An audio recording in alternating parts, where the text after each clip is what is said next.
great to be here in Slovenia. I was very impressed by the Secretary of State's discussion this morning, and clearly there's a lot going on here.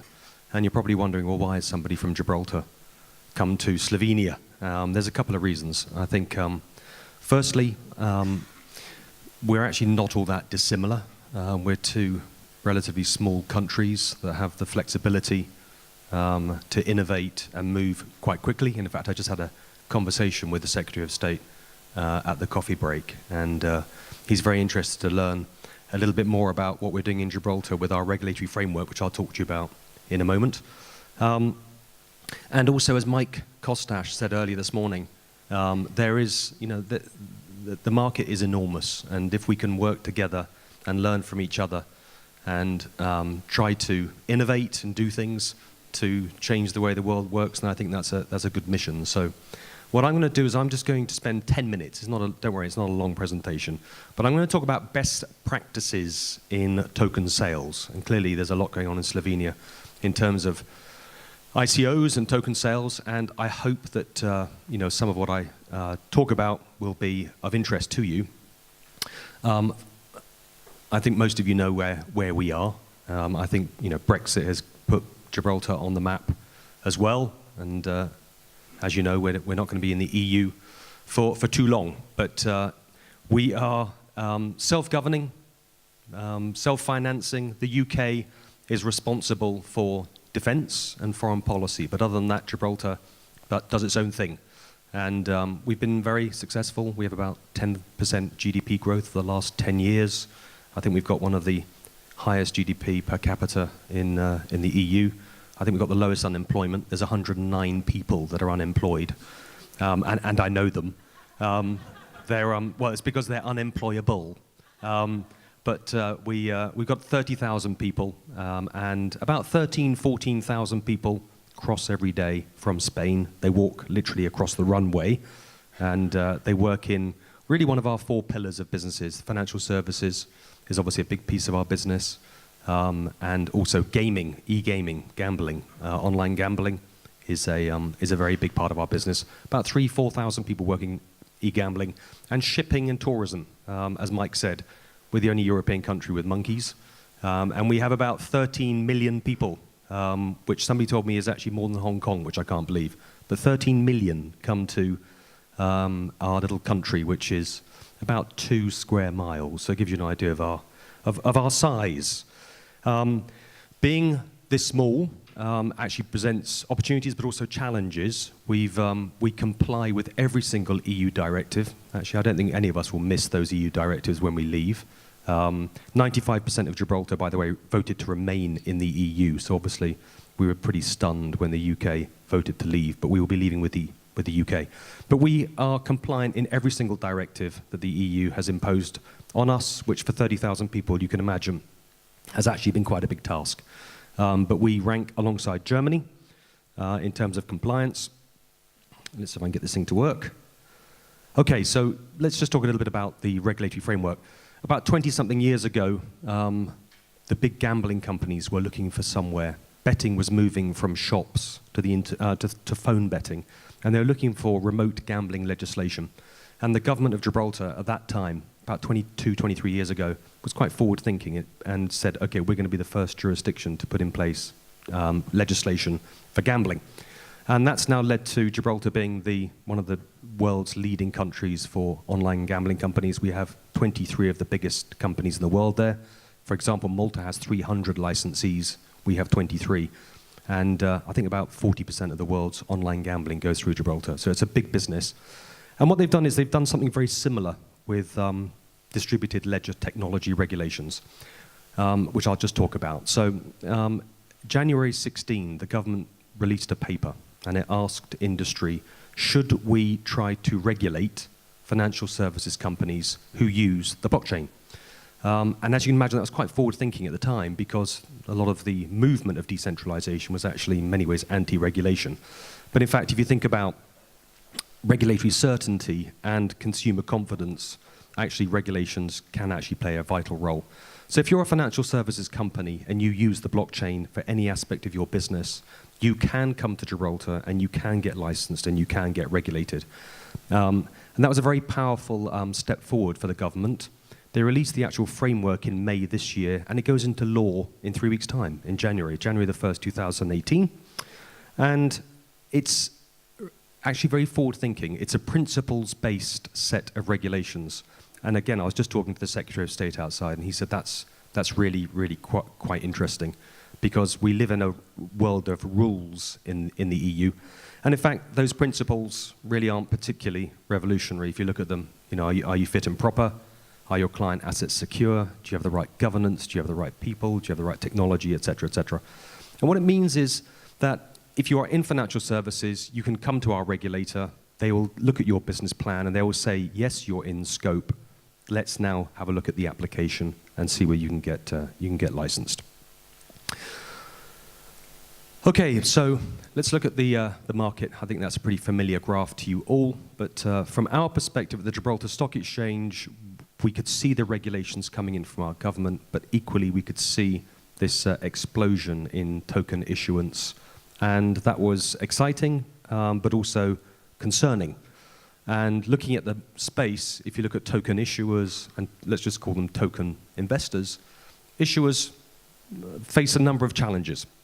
I think, first of all, where are you going to go? Do you know if the advisors who are advising you are qualified to help you with your token sale? Do you know that the investors who are actually going to take your token, are they KYC and AML cleared? Are they eligible to actually buy your token? Are you as an issuer eligible to actually issue your token? And also with 30 or 40 a day, there's just massive saturation out there right now. How do you differentiate yourself in terms of quality and et cetera? And also from an investor's perspective, you know, there's a talk about obviously quite a few of ICOs coming out right now. Are they scams? Are they fraudulent? Are the controllers fit and proper, et cetera? So we looked at this, if you like, challenge in the space right now. And we've incorporated a subsidiary of the Gibraltar Stock Exchange called the Gibraltar Blockchain Exchange. And it's really three things. It's a token sale platform. It is a cryptocurrency exchange, but it's also managed and run by a stock exchange. And we think that's a first. So it's what we're trying to do is really bring best practices to this space. And for those of you who are in the ICO market, you know, you will know that there is huge inconsistencies across white papers, the proposals, the businesses, etc. So let me just walk you through this graphic and what we're doing. So the hexagon on the top left, you're an issuer and you're looking to launch your token. And what you can do is you can come to GBX and you can appoint a sponsor firm. A sponsor firm is somebody that's been approved by us. They've met the criteria of our sponsors code, and that is a series of criteria which we set. And once you're approved by us as a sponsor firm, well, as an issuer, you can come to that sponsor firm and have confidence that that sponsor firm knows how to help you with your ICO, how to get you to market, and how to basically structure your sale for you. The ICO issuer has to comply with our rules. So it's a rules-based system. So we have come up with basically listing rules. We want disclosures, we want risks, we want transparency in the white paper. We've actually got a white paper template. Everything has to basically comply with the way we want it. And also the sponsor firm has to carry out extensive due diligence, commercial, controller, legal, financial, technology, etc. So only when the application is ready, they come to us, we'll review the bundle, we'll do our own due diligence, and if we're happy, you launch. Your ICO basically gets turned on. We publish the white paper on our website, on our token sale platform, and you go to market. And at the end of the public sale, you don't have to run around looking for an exchange to list your token on. You're guaranteed a listing on GBX. We will dual list you on other exchanges if you wish. But this is the process we go through. And we think that that's bringing a governance, transparency, disclosure, best practices, and all of the things that we think are missing in the market right now. Equally, if you are a token that's already out there, and you might be interested in also having a listing on GBX, You have to just make sure that your white paper complies with our rules. There's obviously no launch. It's a secondary listing. But again, it may help you in terms of future investability. And as I said, we're managed by a stock exchange. So we have two markets. The GSX main exchange, we're an EU-regulated exchange. And we have our own self-regulated exchange. And we're launching GBX in January. But then during 18, by Q4 18, we will have a tokenized securities offering on the main exchange. So we'll be completely digital, completely on the blockchain. So if you're a utility token, you come to GBX. And if you're a security, you come to GSX. And what we've tried to do is we tried to be a bridge between the cryptocurrency universe, but also traditional capital markets. And if you are at the start of your capital raising journey, and you do decide to issue tokens, then hopefully you will stay with us, and we can keep you on a capital markets pathway that perhaps you can go into the bond market, and perhaps you can do an IPO, ICO to IPO pathway. And we put together a pretty good team. We sold a piece of our business this year to an Asian FinTech company that's given us the technology resource that we needed. And in fact, last Friday, we announced publicly that we've just acquired a company called Grant Thornton in Gibraltar, the non-audit business. And that's given us a great regulatory team and CFO to help us with the ICO pipeline that we think is going to come through. So we're a token sale platform. We're a cryptocurrency exchange. We're also a stock exchange. But also we can now offer corporate services. So if you're interested in domiciling in Gibraltar, and you want that regulatory certainty, we can open a company for you. We can do your returns, we'll do your accounts. If you're a fund manager, we can administer your fund, whether you're in Gibraltar or not in Gibraltar. And we'll also be going into the e-money business next year as well. So, for example, if you're a FinTech, we can help you with your payments to and from clients, help you with your card business, etc. So we're trying to create a real ecosystem based around a stock exchange, in terms of in the center of that ecosystem. And we are 2 weeks away from closing our pre-sale that we have been doing our own token. We're actually fully subscribed already. We'll be doing our public sale in January. We wanted to really do a couple of things. We wanted to really understand how the utility market works and how the ICO market works. We've learned a lot on our journey. But also the ROC token, which is our utility token, is there to drive our ecosystem. So listing fees, trading fees, sponsor fees can all be paid for by the ROC token.